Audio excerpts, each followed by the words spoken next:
Hi everybody, Ross here from the Hammersmith Hardmen, and welcome to another episode of the Hammersmith Hardmen presents My Bottom, a podcast that explores all things BBC sitcom bottom related, including what bottom means to me, what it means to other people, and that includes, on the odd occasion, a famous face who's been on the show, a famous fan, and other people who share a deep obsession of the Rick Mayall and Ade Edmondson masterpiece that is Bottom. Today's episode is imaginatively titled My First Bottom, and it's a solo episode, so you've only got me to listen to today, and it's just really me kind of wittering on and recalling my first memories of the sitcom, of Bottom, how I first came across it, so to speak, and the initial episodes and things that really captured my imagination and started me on this road to kind of 35 years later, being here with an Instagram account and a podcast dedicated to the show. And I suppose to set the scene, I'd have to take you back to around about, I think I've been trying to pin the timelines together, and it's quite difficult to just kind of map it out because it's been a long time. I'm 40 now, and sort of thinking back to where it started is becoming more and more difficult. But I think we have to go back to around 1994 when I was about 10 years old. I used to think I was around 8 or 9 when I first came across Bottom, but having sort of looked at the timelines and looked back at where things were, I think I was around 10, so it was about 1994. And really comedy-wise, before I found Bottom, which was a complete accident, as we will find out, the one show I remember absolutely loving and adoring was Red Dwarf. I'm sure many followers of the Hammersmith Hardmen and people that are listening to this podcast will also share a love of Red Dwarf. I have to say, I don't really watch it now. To my mind, it hasn't aged that well, and I wasn't a fan of the newer episodes. I did watch most of them, but I wasn't a fan of them. But at the time, I absolutely adored Red Dwarf. It kind of opened my eyes to I guess just the concept of sitcoms. I didn't really know much about sci-fi, but I knew what I found funny, and I found things like the word smeghead very, very funny. And I particularly remember the episode Polymorph, where they are trying to seek out this being that can take people's kind of souls and turn it into them, basically. And it takes out, no, sorry, take that wrong, doesn't turn into them, it takes out one of their inhibitions or manners or something like that. I can't quite remember, it was a long time ago since I watched it. But this kind of humour and sitcom style with a bit of sci-fi, with some seemingly naughty words, was something that as a 9-10-year-old at that time really captured my imagination.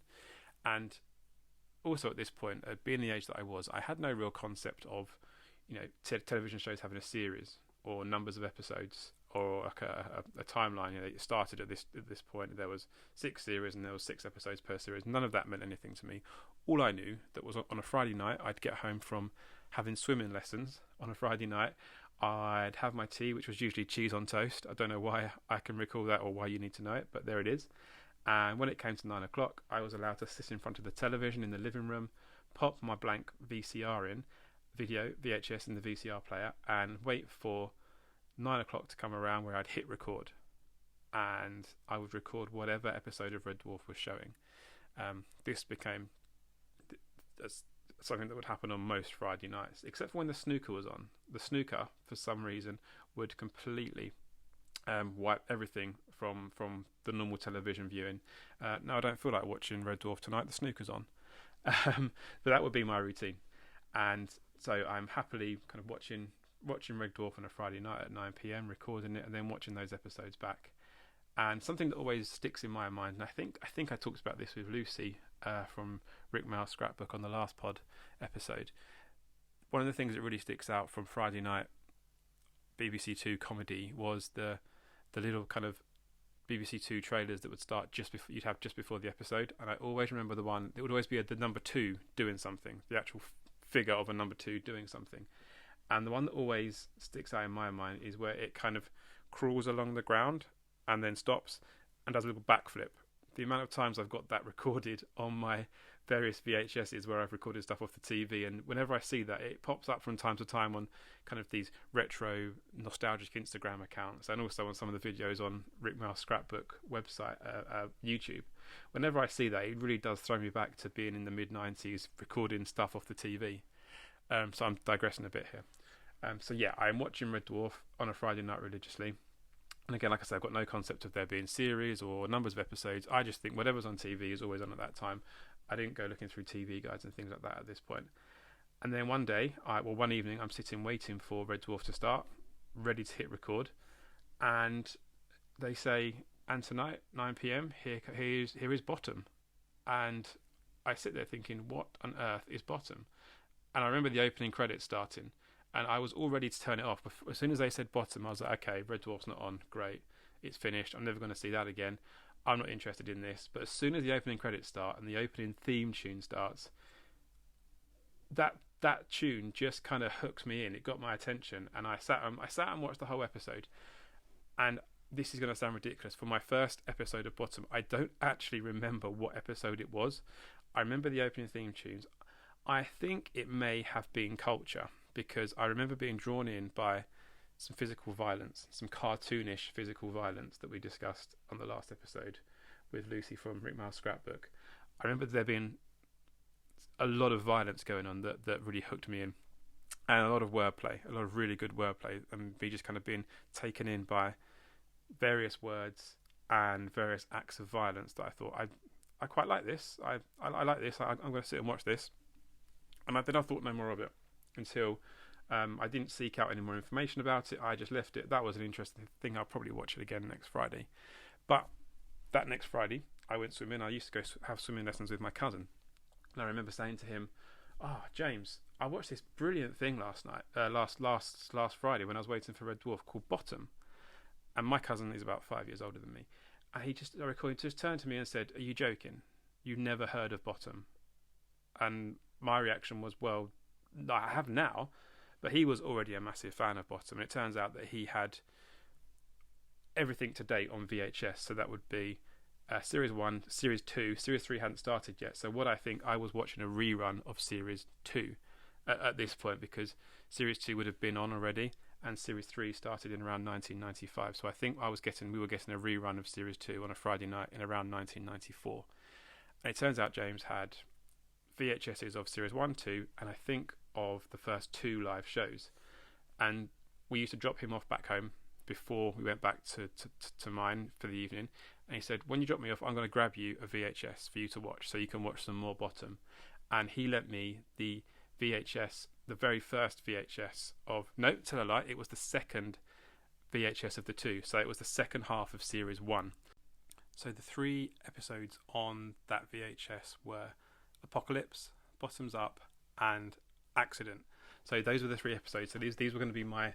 Other than that first episode that I watched accidentally the previous Friday, this was going to be my first proper introduction to Bottom, and I was very, very excited about this. So I didn't watch it on the Friday when I got home from swimming. The next day, it was a Saturday, I had to go football training in the morning, and then in the evening I had to do some scout activity.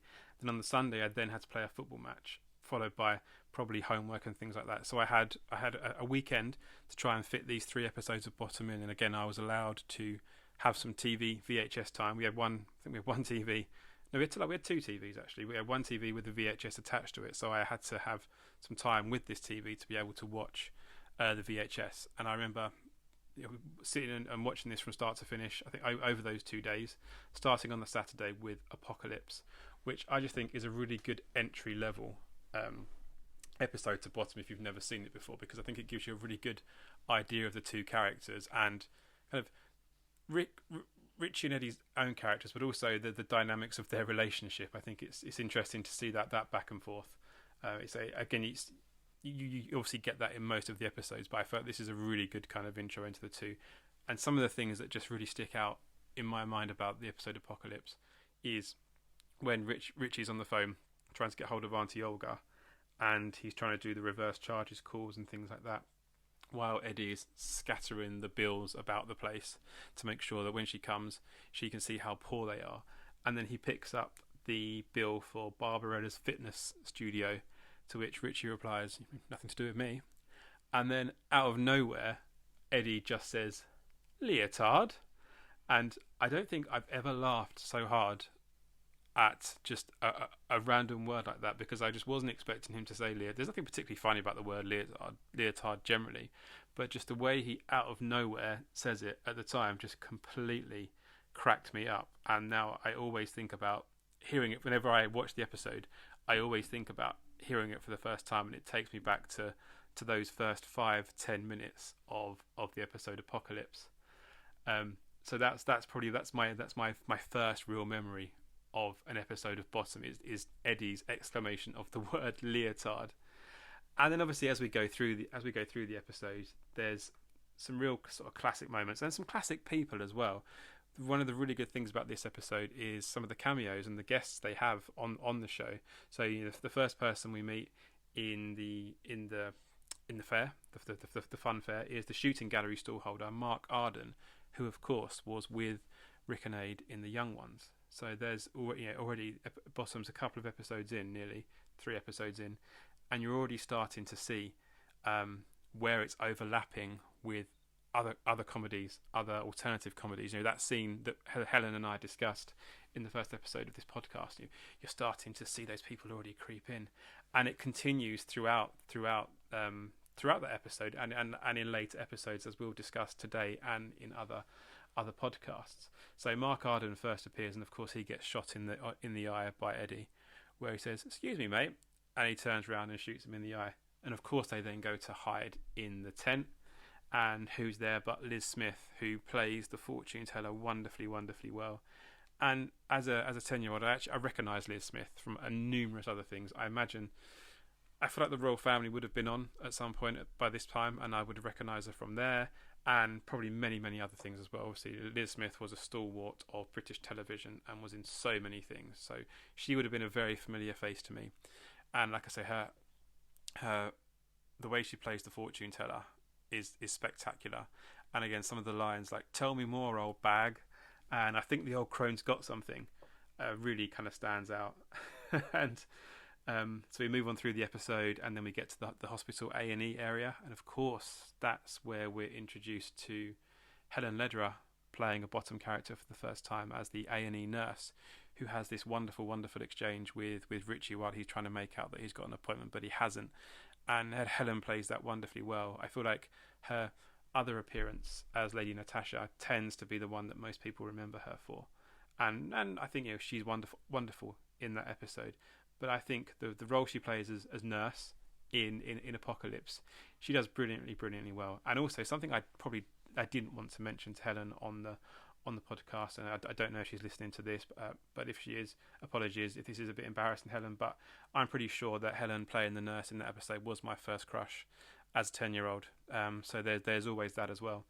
And also Helen obviously is another person who has come in from working with Rick and Aid previously on different shows, and we're seeing her appear in Bottom as well. So we continue to move through the episode, and then we're in the kitchen the kitchen lounge, the drawing room and the kitchen, with Richie hiding below the sofa trying to keep himself safe for 3 days and 3 nights. And I think the real standout here is Eddie steals the show in this particular scene. He does his ridiculous James Bond / Michael Caine impression, thinking that he's Sean Connery. So he's worried people might think he's Sean Connery, so he does an impression as James Bond, but in the accent of Michael Caine, which, by the way, is a really good Michael Caine impression. I think that's underappreciated. Aid's Michael Caine impression. Aid's Michael Caine impression, whilst being Eddie, is very good. So that is obviously a highlight. And I think, again, as a 10-year-old who's not getting all the jokes in Bottom, he's enjoying the slapstick, he's enjoying some of the naughty words, but not getting every single joke, and certainly isn't understanding that Michael Caine isn't Sean Connery or anything like that. When he goes over to the window to see what time of day it might be, and then he says, "Oh, let me turn on the TV and have a look," and the Neighbours theme tune comes on. Again, that's a joke as a 10-year-old you do get, because you realise that Neighbours is on twice a day, and it could really be any time of day at all. So again, there's plenty to enjoy as a very young person watching Bottom, which, as we discussed with Lucy, was the real appeal of this. Lots of the jokes would go over your head, but there was certainly plenty that would stick. And as we go through the episode, of course, Eddie coming crashing through the ceiling on his piano is, again, as the 10-year-old me and the 40-year-old me now still find that absolutely hilarious. And then Richie battering him out of the door with his poker, and always standds out for me is Richie's "my poker," and at the end of that scene always stands out as a really fantastic part. And then I guess we move through to the bedroom, and Richie tucking himself up with his hottie botty, which I found very funny. And then the other bit of that little scene that gets the biggest laugh is where he says, "Do you know, I think I might... No, I'll just go to bed. Just go to sleep." Now, again, I don't think I got that as a 10-year-old, but I could see that the audience got it and found it very, very funny. But it was always on that delayed laughter. I always found jokes like that, when it was like an innuendo or something like that, there'd be a slight laugh, and then the joke would hit, and then the audience would laugh fully, which I always really enjoyed. So I knew something was very, very funny in that, but I didn't quite get what was going on there. Obviously now I get it, I appreciate it, and I say it a lot, not in real life, but as a quote. Maybe sometimes in real life too.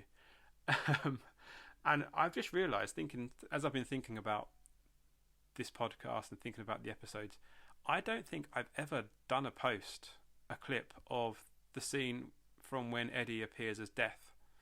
I don't think I've ever posted that before, which is mad when you think about it. There's not actually a huge amount of Bottom content to post when you think about it. 3 series, 5 live shows. It's not like there's a massive pool of things to post, and to have completely not posted about a specific scene is quite incredible, really. But obviously I do like it, and I just don't think I've ever found a reason to post it. But yeah, so we move through to the end of that episode. Obviously Eddie falls down the stairs. Mark Arden kicks him in the balls, takes his copy of Girly World and 300 quid to get his eye fixed. And that's the end of the episode that really introduced me to Bottom. And at this point, I'm all in. I'm all in with Bottom at this point. I've loved that episode. I've loved everything about it, and I can't wait to watch the other 2 episodes that are on that VHS. And of course, the next episode is Bottoms Up. Bottoms Up is one that I post a lot of, usually on a Sunday. Obviously, the whole premise of Bottoms Up is that it's on a Sunday. It's set on a Sunday. And so I always generally reserve my Bottoms Up posting for a Sunday. And I think if I was to put a post out that says, tell me your favourite quotes from Bottoms Up, there will be dozens and dozens, because there's so many quotable things in there. From right at the start of the episode, where we've got da da da da da da Sunday fish finger, or the furry honey pot adventure, or big jugs, or Swedish lesbians in blackcurrant jam, through to Richie doing his, I think, iconic, legendary walk around the shop that starts with "tuna, good," through to telling God there's plenty of gravy mix, through to little Johnny Cartwright in the flats, Mayor Dooley, 20 to 10 in the pen. In fact, I did do a poll, actually. I did do a poll of people's favourite quote from just that one scene. And unfortunately, I think polls on Instagram only let you do 4 options. I could have done about 10 options from that scene, because there's so many brilliant parts to that scene. To when the old lady comes in saying, "What's the matter? Are you mad?" And I just looking to see if I can find the person that plays that old lady. Off first glance, I don't. Oh, yes. So Evie Garrett plays the old lady, and again, she's someone that probably not quite as high profile as Liz Smith. She might not have minded me saying, but often you would recognise her from appearing in a lot of things as an old lady. And then when he's asking her if she wants some, if she's going to get it up her bracket, to chasing her out the shop door, calling her an argy, that entire scene is the sort of scene that Rick, I think, absolutely thrived on. I don't know how much of that scene was scripted. Much of it probably was, but I'd like to think that he really kind of ad-libbed some of that and really added Rick Mail to that scene, is something I would imagine he did. And of course, this is another of the episodes where we get some fantastic cameos. I've mentioned, Evie Garrett playing the old lady. But of course, if we just roll back to the start of that episode, we see Mr. Harrison for the first time. I think we see Mr. Harrison 2 or 3 times throughout the 3 series. And this is the first time we see Mr. Harrison, the landlord, brilliantly played by the wonderful Roger Sloman, who is a fantastic actor, another fantastic British actor who, if you don't necessarily know what he's been in, you will recognise him from being in a lot of British things. You know, he's been in everything, and I think that he's another one that was in The Young Ones in a couple of episodes. I think the one that stands out most memorably for me is when he plays the TV licence inspector in the episode there, which I think he plays that tremendously well. And one of the things that really stands out from that episode, if I can just divert to The Young Ones, is where he basically falls through the ceiling, much like Eddie did in the episode Apocalypse. He goes upstairs to search for the TV while Vivian's has eaten the TV, and then he comes falling through the ceiling, and then walks out pointing his finger at all of them. And I think it's a brilliant little performance from Roger Sloman in The Young Ones. But yes, so we see Mr. Harrison for the first time, and we also see Michael Redfern, who was also in an episode of The Young Ones as the police officer in the episode where they have the party. So that Michael Redfern, who sadly died a couple of years ago, plays Mr. Cooper, Mr. 55P.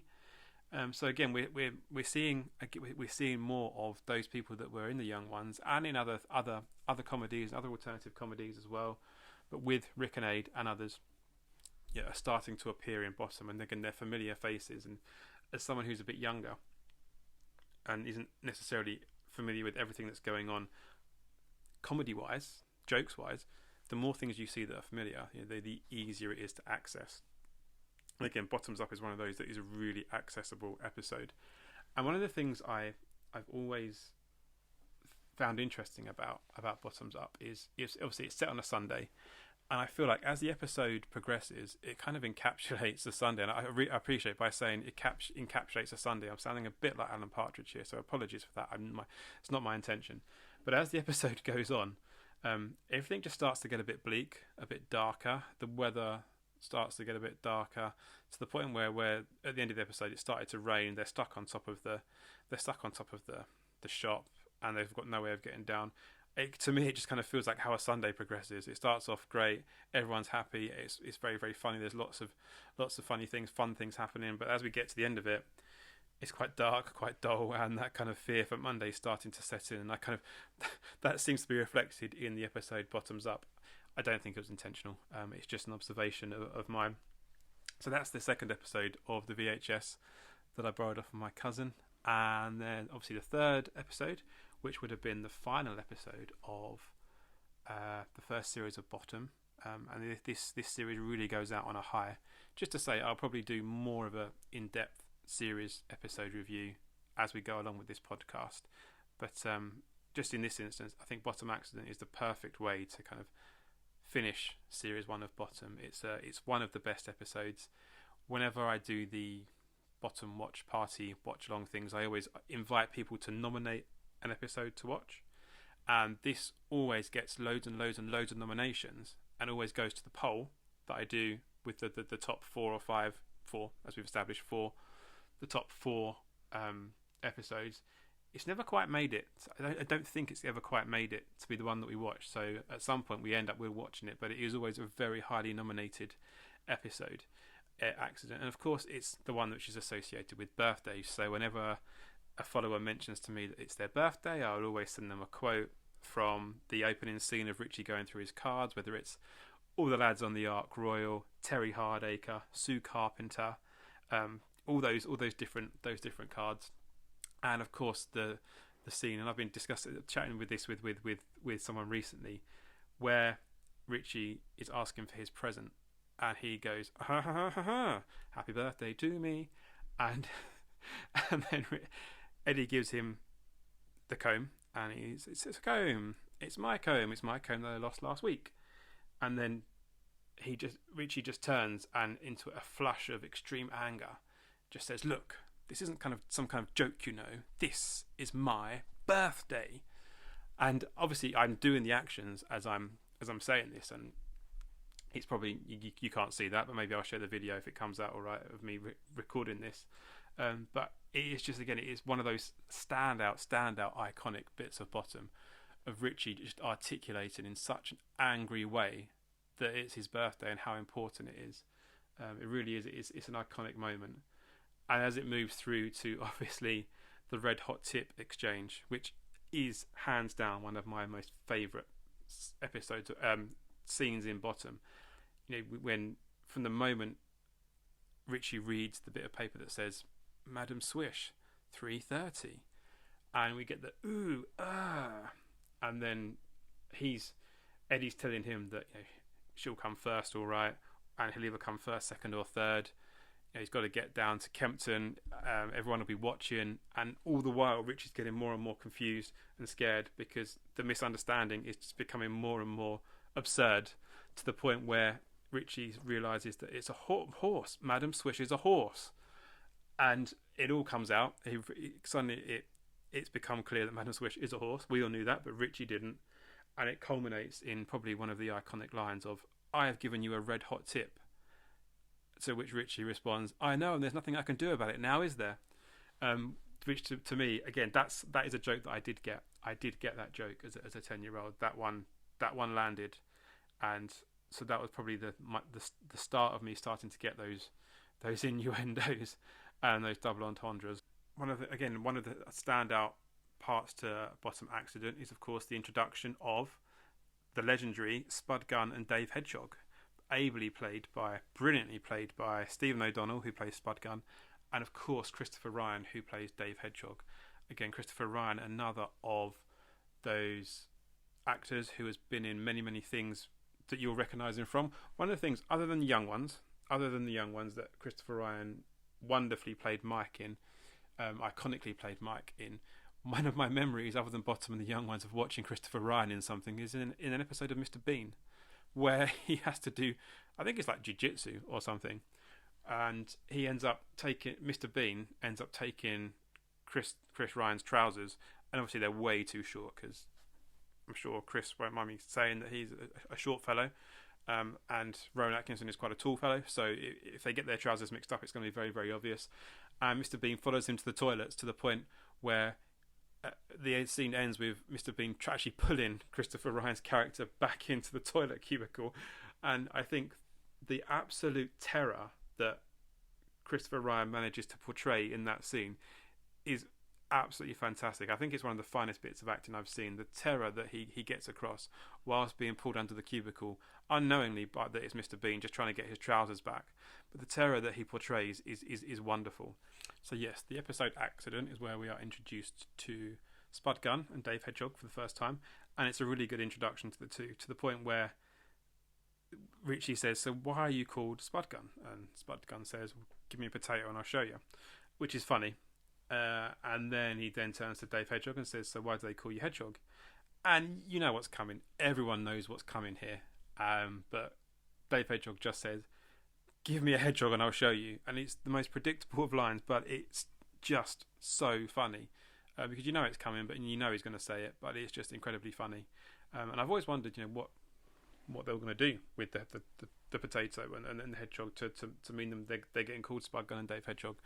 I guess we'll never know. They never did show us, which I guess I'm not actually too fussed about. And of course, it also is an introduction. So something which you get in every series when Spud Gunn's in an episode, you get an inane story about something from Spud Gunn. So in this episode, you get the story about the give way sign. In the Christmas episode, you get the story about his wife going on holiday. That just goes nowhere. It's a pointless story. It was funnier in the pub. And then in the episode Doe, when they come around, you get the story from Spud Gunn about the baked beans. If there was just one bean in there, and that's it, nothing else. Just you always get a pointless story from Spud Gunn, which I'm assuming was planned, and it is a thing, and it's just a really nice little bit of continuity to always have that in every series. Has a really inane pointless story from Spud Gunn. And I've just realised I've completely glossed over one of the iconic moments of Bottom Accident. Of course, is the "I'm sorry, I'm a twat" 10 times. And again, one of those things you kind of know it's coming, where Richie tells Eddie to write down "I'm sorry, I'm a twat" 10 times. But as he says it, and the look that Eddie gives just as he says, "I'm sorry, I'm a twat," and then he looks up and just gives this smug, like the smuggest face you could possibly imagine, and then writes 10 times and goes and gives it to Richie, who, again, the acting from Rick at this point of Richie just shaking in anger by the TV waiting to be given the lines from Eddie is just superb. To which he says, "You are forgiven and you may come to my birthday party." So I forgot to mention that as we were sort of going through the episode quickly there. Again, an absolute iconic scene. One of my real standout bits of that part where you've just met Spud-Gun and Dave Hedgehog is where Richie goes to drink the sherry. So obviously further back in the episode, Spud-Gun's had to go to the toilet, and he's done it in the glass, and he puts it down just as he's allowed to come back over to the middle of the room, and then they have the conversation about this giveaway sign, etc. And then Richie goes, "Oh, where's that sherry?" And he just reaches out for the first glass that he can find, which is the glass that Spud-Gun's put down, and he takes a sip of it. And again, it's just tremendous acting from Rick, and the physical acting I'm talking about here, which is something that, again, I'll probably discuss at greater length in a future episode of this podcast. But really, the physical acting from Rick in moments like this is what make the scene. There has been and never will be very few people that can steal moments like Rick could from a physical acting perspective. The way he starts drinking the sherry, and he's guzzling. I say he took a sip. Actually, he starts guzzling it down, and then he slows down, and then he just puts this kind of slightly confused look on his face. His eyes widen as if to say, "What's this?" And then he has this confused look, and then he kind of nervously looks up at the other three or four times, licks his lip, and then says this kind of, again, the iconic words, "It's a bit warm, isn't it?" And then puts it down. And then if that's not enough, if that's not funny enough, a few moments later he goes to ask Spud-Gun or Dave Hedgehog a question and just picks something out of his teeth and wipes it on his trousers or on the table. And again, I don't know if that was scripted. I feel like it's something that Rick would have just added in, which would have probably made everyone else involved crack up laughing. But again, it's just so funny. And again, it's a moment that, again, you can't really quote it, but you can replay it. And whenever I post that scene on the page, it gets a lot of really good appreciation and likes and comments and things like that. And of course, it's not just Stephen O'Donnell and Christopher Ryan who play cameos in this particular episode. There are many. Actually, this is probably the busiest of episodes when it comes to other people in the show, because obviously we have the party at the end, which are basically all Eddie's mates, but they kind of make up their Richie's mates. But amongst them are Mark Williams, who of course again is a very, very famous actor in his own right, has done many things in Harry Potter, The Fast Show, and I think The Fast Show for me came a little bit later, but I certainly when I first started watching The Fast Show, one of the first things I noticed was that, oh, that's the guy that was in that one episode of Bottom, but he had a really big beard. So yeah, we see Mark Williams as a bit of a cameo in that episode. So those were the three first episodes that I watched of Bottom on that VHS that my cousin gave me. So yeah, that's really it. Bottom, my first Bottom in a nutshell. It wasn't as straightforward as just watching an episode and regaling you of my thoughts of that episode, because I can't actually remember the first episode that I watched, which is mad when you think about it. But it was that first, the VHS of the second half of Series 1 that was my first memory of Bottom. So yeah, I think that's probably enough from me wittering on today. I'll try and make these solo podcasts a little bit shorter, because I know you probably don't want to be listening to me for too long. But I will do another solo one soon, and we'll look at some of my other memories of Bottom, whether it's some of the live shows. I have very strong memories of the live shows, particularly the second live show, which is one of my favourite bits of comedy ever.